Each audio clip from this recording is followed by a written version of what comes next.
भाई पहला थप्पड़ तू मार दियो, बाकी बाद में मैं देख लूंगा। ये गली गली में होने वाली लड़ाई का फेमस डायलॉग है भारत देश के अंदर। लेकिन ये डायलॉग आज इतना फेमस हो चुका है कि इंटरनेशनल लेवल पर भी पहुंच गया है।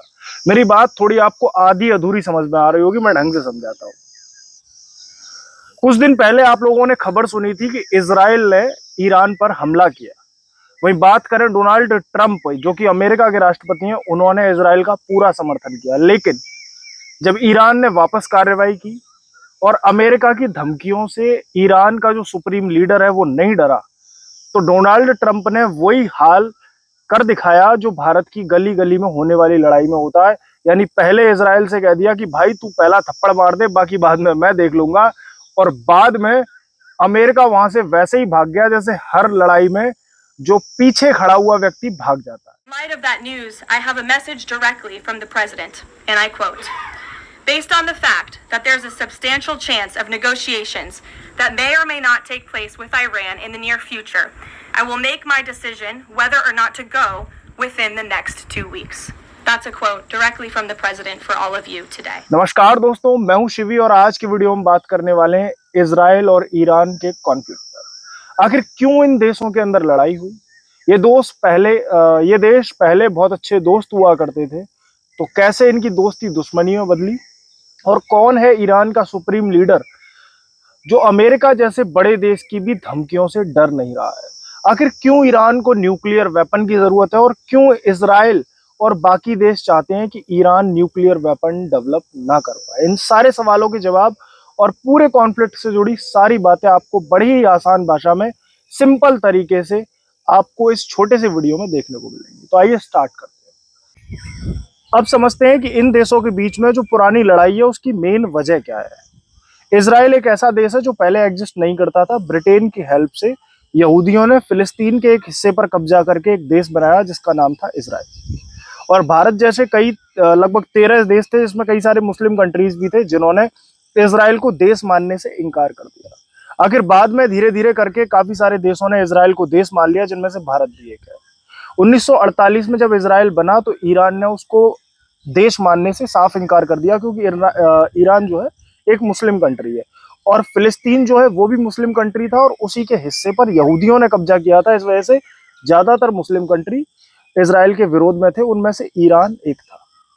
लेकिन ईरान के अंदर 1948 से लेकर 1953 तक एक टाइम पीरियड जो था वो चला और 53 में आई मोहम्मद रजा की सरकार। मोहम्मद रजा अमेरिका से समर्थित सरकार थी और वो अमेरिका के सपोर्ट से ही ईरान के अंदर अपनी सरकार चला रहा था।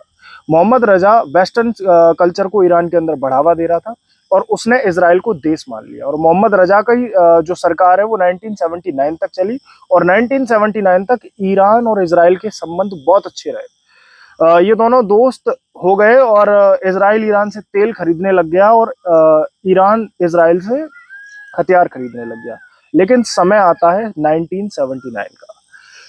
ईरान के अंदर होता है तख्ता पलट। जैसे आज बांग्लादेश के अंदर तख्ता पलट हुआ और किसी एक सुप्रीम को वहां का राजा घोषित कर दिया जाता है या सुप्रीम को वहां का लीडर घोषित कर दिया जाता है, वैसे ही 1979 में ईरान के अंदर भी तख्ता पलट होता है और वहां भी एक सुप्रीम लीडर घोषित कर दिया जाता है जिसका नाम था रहमुल्ला खोमनोई। ये रहमुल्ला खोमनोई आज के जो अली खamenei है उनसे बिल्कुल अलग है, लेकिन ये अली खamenei उसी रहमुल्ला खोमनोई के नीचे ही काम करते थे। तो वहां से शुरू हुई, 1979 से शुरू हुई इसराइल ईरान कॉन्फ्लिक्ट। ईरान ने फिर से इसराइल को देश मानने से कर दिया इनकार। अब बात करते हैं कि ईरान न्यूक्लियर वेपन बनाना क्यों चाहता है, तो उसको एक एग्जांपल से समझते हैं। मान लो कोई एक गांव है जिसके अंदर लगभग 150 परिवार है। उन 150 परिवारों में से 9 लोगों ने बंदूक खरीद ली, यानी 9 परिवारों ने बंदूक खरीद ली है।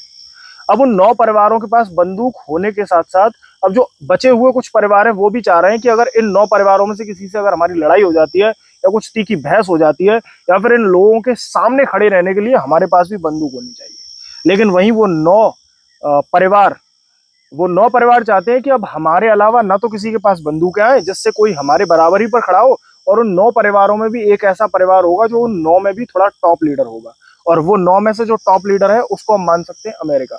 तो अमेरिका ने एक बड़ा नायक बन के सारे देशों के अंदर एक लेटर साइन किया, लेटर ही बोल सकते हैं, एक एविडेंस साइन किया जिसमें उसने ये कहा कि कोई भी देश अब न्यूक्लियर वेपन नहीं बनाएगा और जिन देशों के पास न्यूक्लियर वेपन है वो उनका यूज नहीं करेंगे।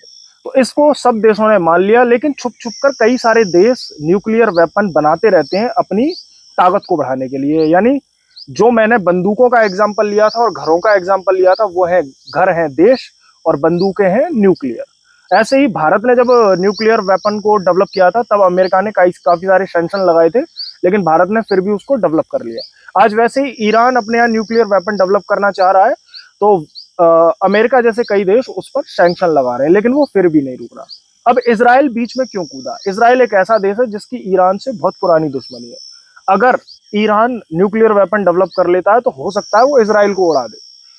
काफी सारे देश ये इसलिए भी चाहते हैं कि बाकी की कंट्रीज न्यूक्लियर वेपन ना बनाए, क्योंकि पता नहीं लड़ाई में कब किसका दिमाग खराब हो जाए, कब न्यूक्लियर वेपन वो छोड़ दे दूसरे कंट्री पर। और न्यूक्लियर वेपन इतना ज्यादा खतरनाक है कि लोग ये बताते हैं कि अगर वर्ल्ड वॉर 3 होगा तो उसमें इतनी ज्यादा तबाही हो जाएगी न्यूक्लियर वेपन की वजह से कि उसके बाद जब वर्ल्ड वॉर 4 होगा तो वो तलवार और लाठियों से ही होगा। अब जानेंगे कि इजराइल और ईरान के कॉन्फ्लिक्ट की वर्तमान स्थिति क्या चल रही है। अमेरिका ने खूब सारे सैंक्शन लगाने की धमकी ईरान को दे दी। ईरान के जो सुप्रीम लीडर है अली खौमनोई, वो एक बंकर में छुपे हुए हैं, ये ईरान अमेरिका और इजराइल कह रहे हैं, लेकिन वो निकल कर बाहर नहीं आ रहे और वो लगातार बमबारी कर रहे हैं। और वो बमबारी कर रहे हैं इजराइल पर, जिसके सामने इजराइल का काफी ज्यादा नुकसान हो रहा है। वहीं अमेरिका अब तक इजराइल के सपोर्ट में था, लेकिन डोनाल्ड ट्रंप ने, अभी आपने वीडियो में देखा होगा कि एक प्रेस कॉन्फ्रेंस जारी करके कह दिया है कि मैं 2 हफ्ते तक रेस्ट लेने जा रहा हूं या फिर 2 हफ्ते बाद इस मैटर को सॉल्व करूंगा। तो कहीं ना कहीं अमेरिका इस समय इजराइल की जो सपोर्ट है उससे पीछे हाथ खींच ले रहा है। और इसीलिए मैंने स्टार्टिंग के वीडियो के स्टार्टिंग में जो बात बताई थी कि भाई पहला थप्पड़ तू मार दे, बाकी मैं देख लूंगा, कहकर इजराइल का काफी ज्यादा नुकसान इस समय अमेरिका ने करवा दिया है। वर्तमान स्थिति यही है कि ईरान इजराइल पर थोड़ा सा भारी पड़ रहा है। हालांकि तो जहां हमारे देश की सरकार सही निर्णय ले रही है उसी का सपोर्ट हम करते हैं। राधे राधे।